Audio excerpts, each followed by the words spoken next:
am I the a-hole for making a budget to show my niece how hard it would be if she married her fiance?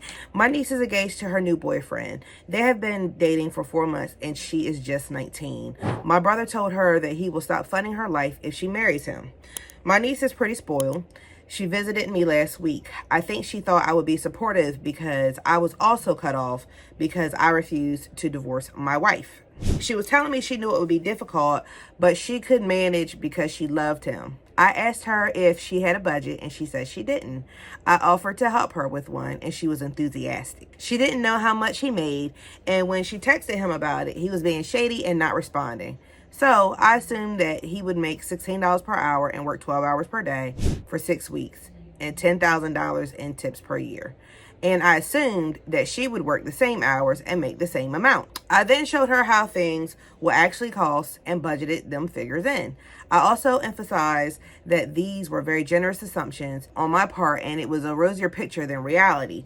It still meant that she would have to make substantial changes to her lifestyle, and I think it dawned on her how drastically different it would be to date someone without money and be actually married to them. She asked me how we made it work, and I told her that my wife and I sat down for hours preparing budgets and getting ready to be cut off, and we were cut off in our early 30s and already had 2 great careers and received our inheritances, which had helped immensely. She was sober and serious when she left my house. She broke up with him and has moved back home. It appears she asked him about his salary and it was lower than my assumption, and that freaked her out and she broke up with him. She is upset and she said I scared her and she really misses him. My wife said that I was a bit manipulative with my assumptions, as I know they were more generous than normal, and she would freak out when she tried to make a real budget.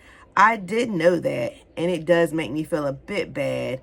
I feel like I played her there. All right.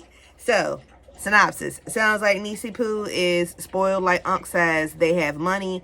There's inheritances. If you don't do what we say, then you get cut off. Little sis was in love. She wanted to marry for love. And daddy said, if you marry this man because he's a bum, I'm cutting you off. But I love him, daddy. She tried. Found out that her boo was making less money than she thought. So what does this look like in the real world of budgeting? Now, I'm not here to tell people to marry for love or for money or for whatever it might be, but I do want to have a realistic conversation that marrying for love is ultimately what you want, but the reality is that money does play a part. Whether you're going to be able to maintain the same lifestyle, whether you'll be able to afford your bills, whether or not you'll be able to afford, whether you're going to go in debt.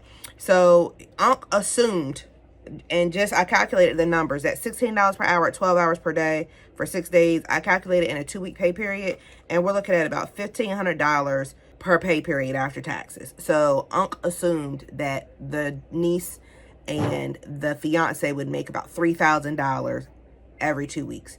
And she felt like that wasn't going to be doable because her fiance didn't tell the truth. I feel like that was a conversation that they should have had in the beginning. So if I could give you any takeaway from this, it would be this. When you're considering how to combine lifestyles, you're going to want to really take a deep dive into what does our finances look like? How are we going to plan to address debt? What does the day-to-day living look like? And if you are willing to compromise on the things that you enjoy every day, or whether you want to cut it off. Because the reality is that once those, even if you choose to combine finances, you might choose to put everything in the pot and keep an allowance. You might choose to say, hey, you handle these bills, I'll handle these bills.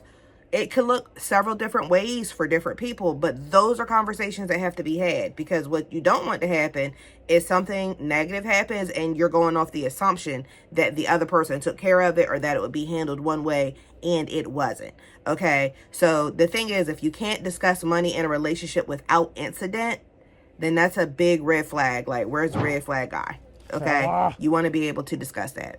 As I said, Uncle assumed that they would make about $3,000 per pay period with Denise, but it sounds like to me that $3,000 might not be sufficient for her because of the lifestyle that she's used to. So she's probably going to have to either marry rich or, she's being set up for a hard life, because the reality is that when you get out here in the world, yes, you could work, but if nobody's taught you how to make sure that you make priority to pay things, and some people might be like, that's common sense. It's not common sense for everybody. So she's going to have to learn some things. She's going to have to learn how to make sure that she takes her money and pays her priorities. And I'm happy that her uncle sat with her and taught her that, because clearly her parents did not.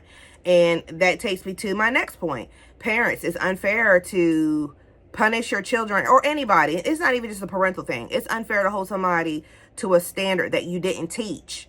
If you didn't teach her how to budget, you can't get mad at her for not knowing how. Now, at some point as an adult, you have to make the decision that this is what you want to learn how to do. But in short, you can't get upset about what you don't teach. But what you can do is, once you are aware as an adult that you don't know, deep dive, learn. All right. And my last point, Unc did what he meant to do. He did exactly what he meant to do. His wife said it best.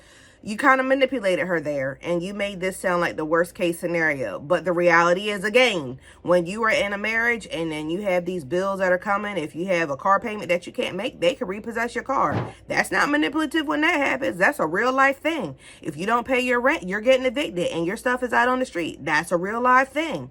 If you feel like that you don't want to go to work on time and you work and you want to party and stuff, hey, it's a real life thing if you lose your job. So yeah, Unc might have been a little bit of manipulative.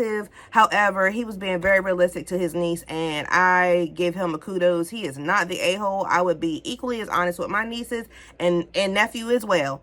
The reality is that we have to be honest, and that you have to give them what they need so that they could be successful. And it's our job and responsibility as aunties and uncs, mommies and daddies, cousins, whatever you are, older cousins, to make sure that the younger ones know. And sometimes parents don't want to have the uncomfortable conversation, and maybe they do and their kids don't listen.